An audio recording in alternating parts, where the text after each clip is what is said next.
Hello दोस्तों, स्वागत है आपका हमारे YouTube चैनल ग्रेविटी एजुकेशन पर। आज का टॉपिक है हमारा volumetric strain in rectangular block. तो देखिए, एक रेक्टेंगुलर ब्लॉक है, उसके अंतर्गत क्या किया गया, एक उसकी लेंथ L है, उसकी जो विड्थ है वो B है और उसकी जो थिकनेस है वो T है। तो हमें बेसिकली करना क्या है, एज वी नो, पिछले लेक्चर में हमने पढ़ा है कि जो वॉल्यूमेट्रिक स्ट्रेन होती है दोस्तों, वो होती है change in volume upon original volume. यही बात है कि क्या है, change in volume upon original volume. तो अगर हमको वॉल्यूमेट्रिक स्ट्रेन निकालनी है तो चेंज इन वॉल्यूम निकालने under the action of load. कोई स्ट्रेसेस लग रही होंगी कंपोनेंट में, तो जब कंपोनेंट में स्ट्रेसेस लग रही होंगी तो निश्चित तौर पे उसमें क्या होगा, डिफॉर्मेशन आ रहा होगा, और अगर डिफॉर्मेशन आ रहा होगा तो चेंज इन वॉल्यूम निकाल लें। तो भैया चेंज इन वॉल्यूम निकालने के लिए क्या करेंगे, डिफरेंट देखो, हो सकता है इसकी लेंथ बढ़ रही हो सकता है विड्थ बढ़ रही हो सकता है थिकनेस बढ़ रही हो, या हो सकता है कोई एक चीज बढ़ रही हो, कुछ दो घट रही हो, कुछ इस तरह का होगा, लेकिन डिफॉर्मेशन होगा, ये तो पक्का है under the action of load, अगर बॉडी डिफॉर्मेबल है। फाइन, तो चेंज इन वॉल्यूम निकाल लें। ओरिजिनल वॉल्यूम तो अपने लोगों को पता होता है भैया, कितना है, length into breadth into thickness. अब समस्या उन लोगों के लिए है जिनको इसका ओरिजिनल वॉल्यूम ना पता हो।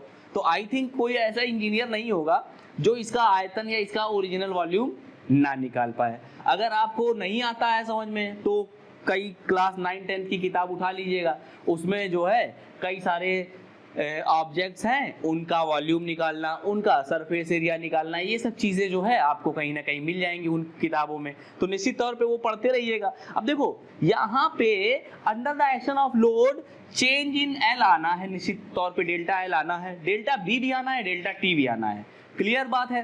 तो हम क्या करें, हम वॉल्यूम लेते हैं, ये V is equal to L into B into T. Clear.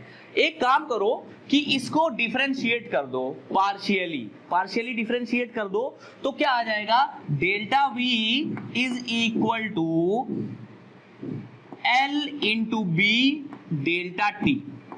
ठीक, इन दोनों को कांस्टेंट रखा, एक को क्या किया, डिफरेंशिएट कर दिया, प्लस इस बार क्या किया हमने, B और T को कांस्टेंट रखा और क्या किया, L को डिफरेंशिएट कर दिया डेल्टा L।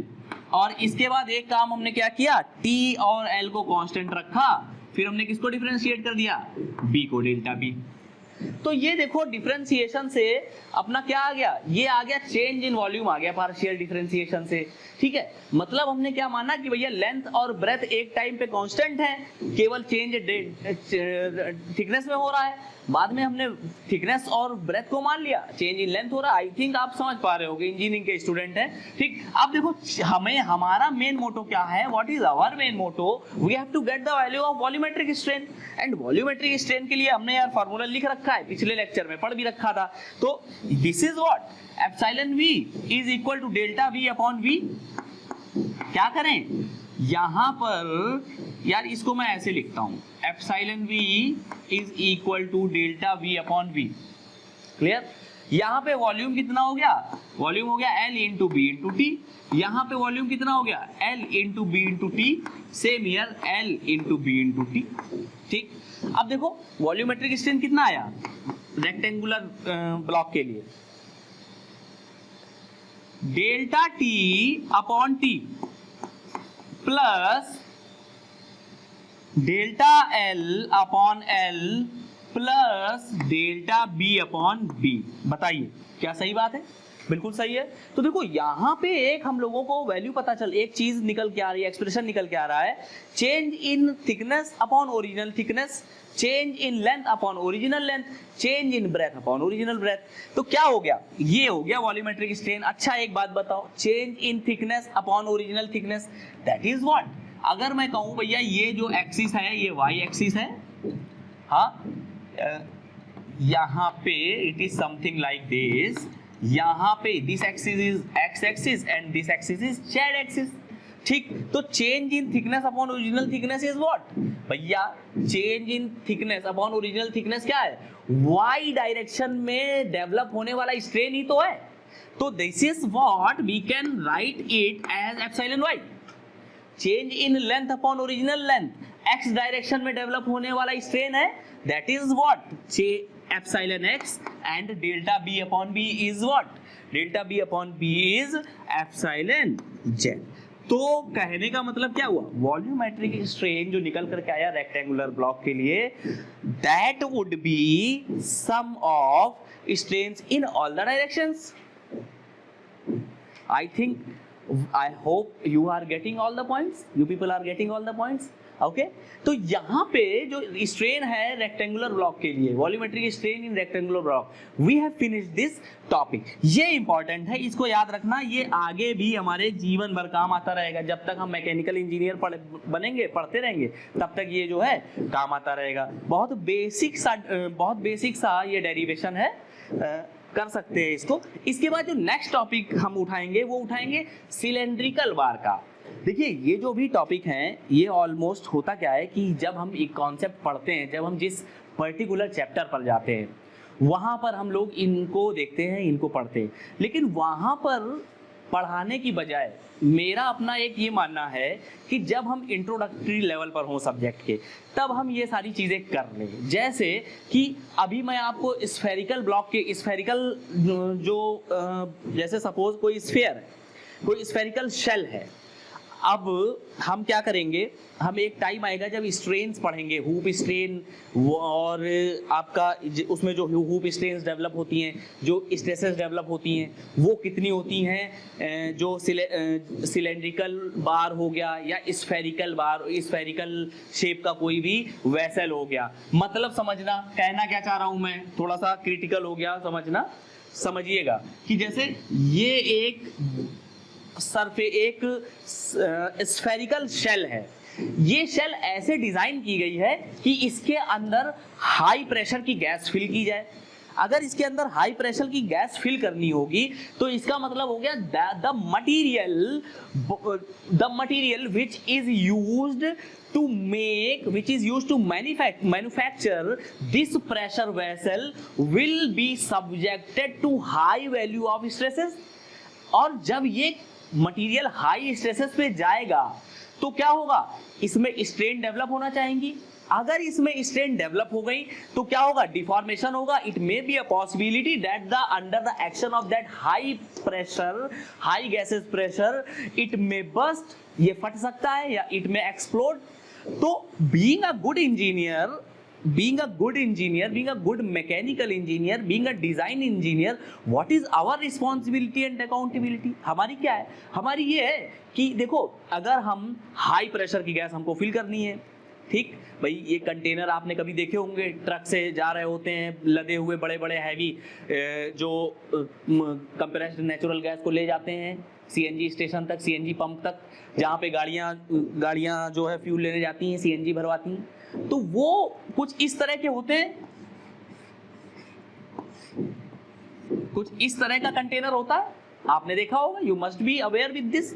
अगर नहीं देखा है तो रास्ते में चला करिए, आंखें खोल के चला करिए, और जो ये सारी की सारी चीजें हैं इनको ऑब्जर्व करते रहा करिए, कहीं ना कहीं ये आपसे जुड़ी हुई हैं। तो यहाँ पे अगर हाई प्रेशर की गैस होगी, अगर हाई प्रेशर की गैस होगी तो क्या करेगी, ये यहाँ पे हर जगह प्रेशर डेवलप करेगी, हाँ। और अगर ये मटेरियल, सोचो मैं इसको, इस वाली पूरी की पूरे जो ये कंटेनर है, इसको मैं गुब्बारे में जो रबर होती है उस रबर से बना दूं, या कह दो कि इतना बड़ा जो गुब्बारा है ऐसे बना दूं और इसमें गैस भर दूं, क्या ये ठीक रहेगा? क्या ये सरवाइव कर पाएगा under the action of that high pressure?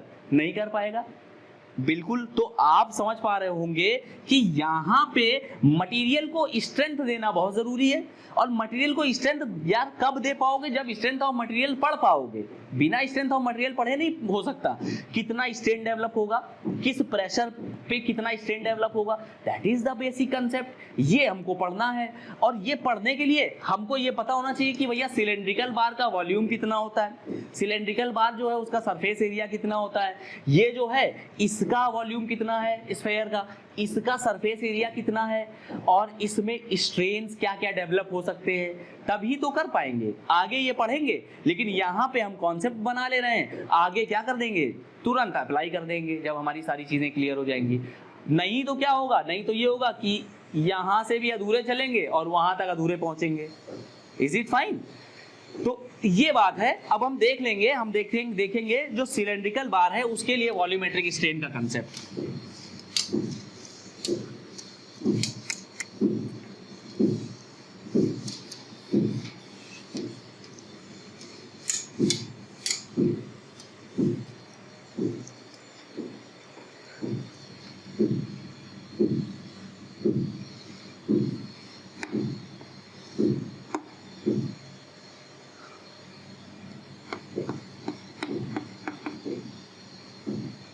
इसका डाया हमने माना the cylindrical bar is having dia small D and the length of the cylindrical bar is having length L is equal to L.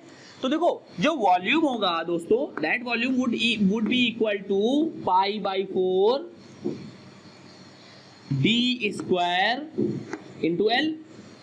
कोई संदेह नहीं है, ठीक। तो हमें क्या करना है, जैसे पिछले वाले में हमने क्या निकाला था, वॉल्यूमेट्रिक स्ट्रेन निकाली थी। इसको यहाँ बदल ले, यहाँ पर इसकी जो हेडिंग हो जाएगी दैट वुड बी सिलेंड्रिकल बार।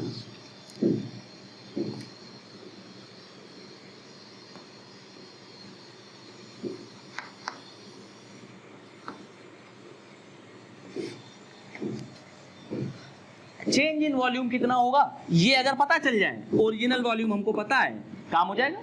तो क्या करें, कुछ ऐसा करें कि चेंज इन वॉल्यूम निकालते हैं, जैसे पहले निकाला था। तो पार्शियल डिफरेंशिएट करते हैं। देखो पाई बाई 4 डी स्क्वायर को हमने कांस्टेंट मान लिया, एल को हमने क्या कर दिया, डेल्टा एल कर दिया, चेंज इन लेंथ, ठीक। अच्छा नेक्स्ट क्या किया हमने, पाई बाई 4 इंटू एल को हमने कांस्टेंट मान लिया और डी स्क्वायर का डिफरेंशिएशन क्या हो गया, 2d डेल्टा डी। अब यार ये डिफरेंशिएशन मैं नहीं बताऊंगा, जिनको ना आता वो किताब जरूर पढ़ लें जा करके, या इंजीनियरिंग मैथमेटिक्स की किताब आती है उसमें भी ये सबसे पहले बीटेक के या डिप्लोमा के फर्स्ट ईयर में इसीलिए ये सारे सब्जेक्ट्स जो है इंक्लूड किए जाते हैं। लेकिन तब जो बस पास हो जाते हैं कि बैक ना लगे, लेकिन असली मतलब यही है। चलो तो देखो change in volume upon original volume is equal to कितना हो गया, यहाँ पे डिवाइड कर दीजिए pi by 4 D square L से, तो this would be equal to delta L by L. और कितना हो गया, pi by 4 D square L से डिवाइड कर दो, तो pi by 4 D square L, pi by 4 cut गया, पाई बाई 4 कट गया, ये डी कट गया, ये कट गया, हाँ ये कितना आ गया, 2 delta D upon D. Clear. तो यहां पे देख रहे हैं हम वॉल्यूमेट्रिक स्ट्रेन जो आ रहा है सिलेंड्रिकल बार के लिए, that would be equal to change in length upon original length plus 2 into change in dia upon original dia. अच्छा अब बताओ यार, ये कुछ इसके इनका कुछ मतलब इनका कुछ नाम भी होता है, मैं अभी बताऊंगा, अभी मैं बताता हूं कि इनका क्या नाम होता है। देखो एक बात तो क्लियर है, change in length upon original length that is what, longitudinal strain है कि नहीं भाई, along the longitudinal axis change in length increase मिल रही है हमको, अपॉन ओरिजिनल लेंथ मिल रही है, तो this is what, this is somewhat longitudinal strain. पढ़ चुके हैं ये सब, इसीलिए पढ़ा था कि यहां पर जो है हम समझ पाए। अच्छा इसके बाद this delta D upon D is what, change in dia upon original dia. मतलब समझो, मतलब क्या हुआ, वेयर इज दैट रॉड,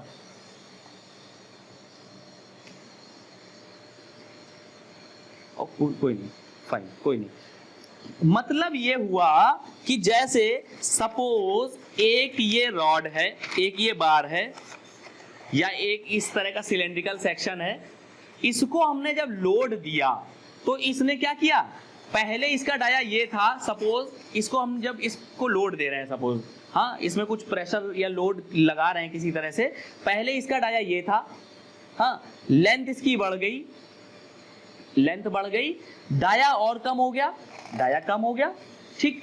तो change in dia upon original dia, change in dia upon original dia, that is what, इसको कहते हैं hoop strain. याद रखना है, ट्रांसवर्स स्ट्रेन तो है ही ट्रांसवर्स डायरेक्शन में, लेटरल स्ट्रेन भी है, लेकिन इसका एक टेक्निकल नाम होता है, that name is known as hoop strain, epsilon hoop strain, या इसी को कहते हैं circumferential strain. This is also known as circumferential strain. ये धीरे धीरे जो कॉन्सेप्ट बिल्डिंग चल रही है ना, ये एक टाइम ऐसा आएगा, एक महीने 20-25 दिन के बाद, कि आप स्ट्रेंथ ऑफ मटेरियल्स के बिल्कुल परफेक्ट हो जाओगे स्टूडेंट। बिल्कुल मजा आ जाएगा आपको स्ट्रेंथ ऑफ मटेरियल्स पूरी कंप्लीट करके। एक कॉन्सेप्ट, मतलब even a single concept we will not miss.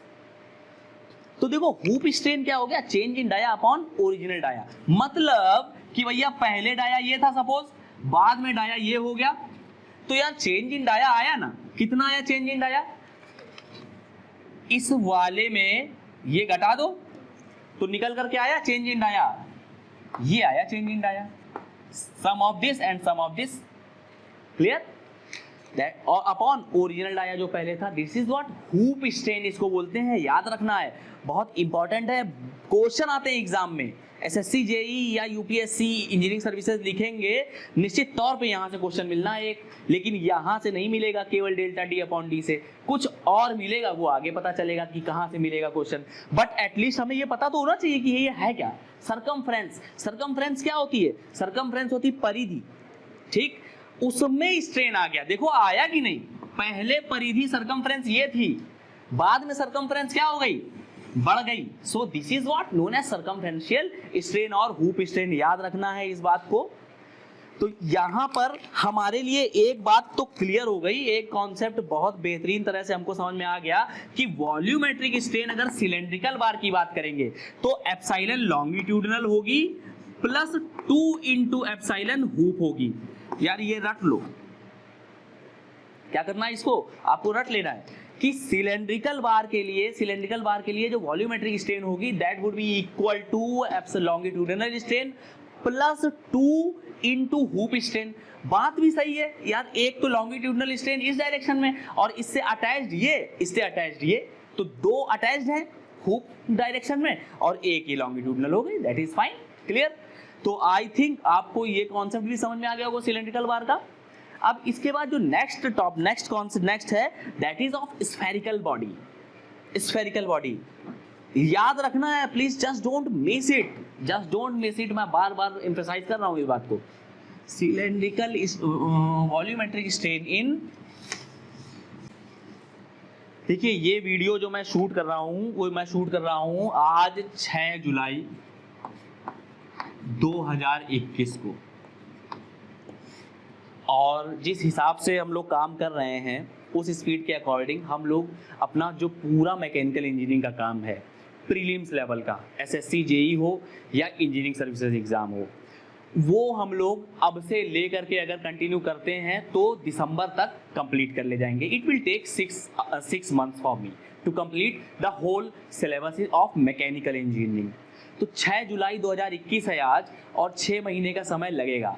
इन 6 महीने के दौरान एक बात जान लीजिए कि बहुत सारी वैकेंसीज आनी हैं। जब मैं ये वीडियो बना रहा हूँ तो इस टाइम पे यूपी आरवी यूएनएल जो एग्ज़ाम है उसकी कई सारी वैकेंसीज जूनियर इंजीनियर की आ चुकी हैं। 1 मिनट देख लेते हैं ये भी, यूपी आरवी यूएनएल की।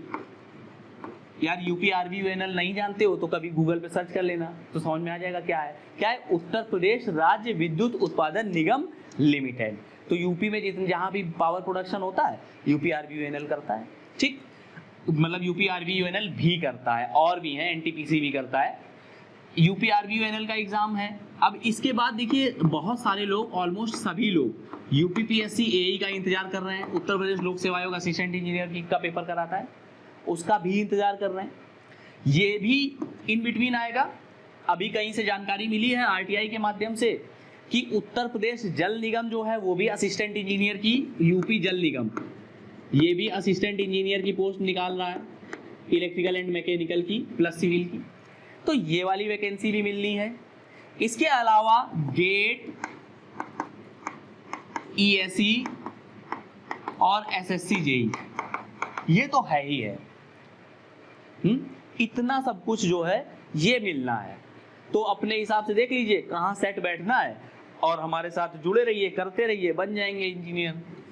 6-7 महीने, 8 महीने, 1 साल का जो है संघर्ष होता है। और ऐसा नहीं है, कई सारे स्टूडेंट्स जो पढ़े हुए हैं अपने यहाँ पर अपने इंस्टीट्यूट में या कुछ उन्होंने मदद ली है किसी तरह से, सब इंजीनियर हैं, एसएससी के थ्रू हुए हैं, एनटीपीसी में हैं, आईओसीएल में हैं, कई सारे पब्लिक सेक्टर यूनिट्स हैं, वहाँ पे काम कर रहे हैं। यूपीआरबी यूएनएल में गेट निकाला है उन्होंने, तो आप भी करते रहेंगे, आप भी बनेंगे।